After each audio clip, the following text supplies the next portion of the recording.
He was accused by a pediatrician of abusing his own daughter, but always maintained his innocence. After years of the Michigan Innocence Clinic fighting for justice for Josh Burns, his conviction has finally been vacated. Back in 2015, 7 investigator Heather Catallo led the way, exposing what many in our community called a serious injustice that threatened to tear one family apart. Tonight, Heather is talking with that family and is sharing their final chapter in a very long story. Heather? A very long story. Josh Burns and his wife have always been adamant that it was a serious illness and birth trauma that caused their newborn's injuries, not abuse. And now the courts have finally agreed. It's been the hardest thing I've ever been through in my life. Josh and Brenda Burns had their world turned upside down back in 2014 when they say they were falsely accused of abusing their infant daughter Naomi at their home in Brighton. Devastating, humiliating, terrifying. Josh and Brenda say it was birth trauma and illness that caused retinal hemorrhages and bleeding between the 2-month-old's skull and brain. But a child abuse pediatrician and Livingston County prosecutors said it was abuse. Did you abuse your daughter? Never. I would never hurt my daughter. While Brenda was later cleared, a jury convicted Josh of second-degree child abuse, a 10-year felony.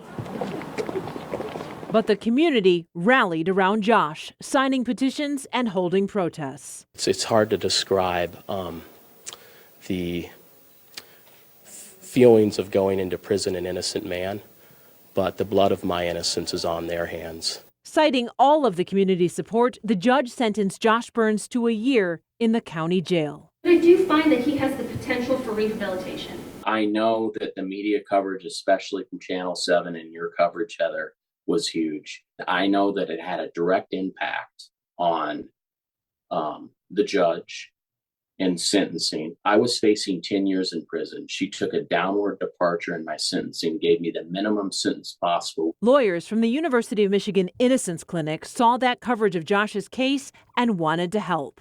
Of all of the Shaken Baby cases we've had, the testimony that was given against Josh Burns may have been the most egregious. And so we took this case on direct appeal, which means we decided to take his case right after he was convicted. Michigan Innocence Clinic co-founder David Moran says when those appeals did not work, the Attorney General's Conviction Integrity Unit took the case and got prosecutors to agree to vacate Josh's conviction and dismiss the child abuse charge. It's really the greatest feeling in the world, professionally, I think, that a lawyer can have, is winning a case on behalf of a very, very nice, solid person and who deserves to have this outcome. Josh Burns is the 45th person the clinic's students and lawyers have helped exonerate, and he's the 6th person accused of something called shaken baby syndrome that they've helped get cleared.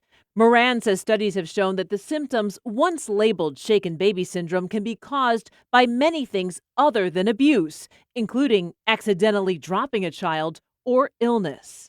Do you feel like it's been debunked?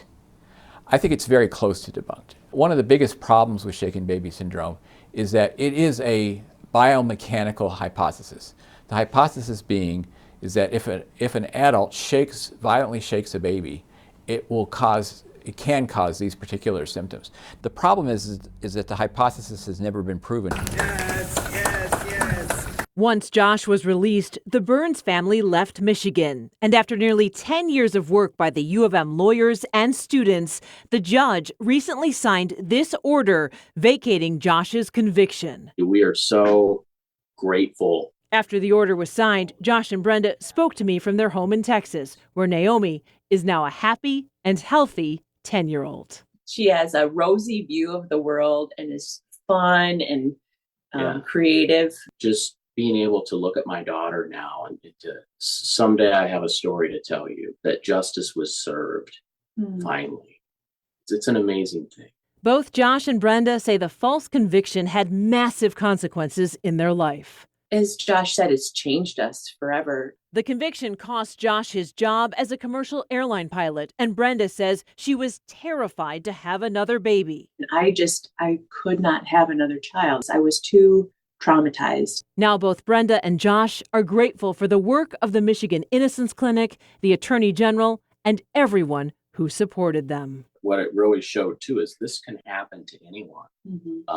And it's frightening thing for parents to realize that you can have an accident or you can have other medical issue going on with your child. And if it presents the wrong way to a child abuse pediatrician or a ER pediatrician, you could quickly find yourself in the crosshairs of a system that is just a wrecking ball for families.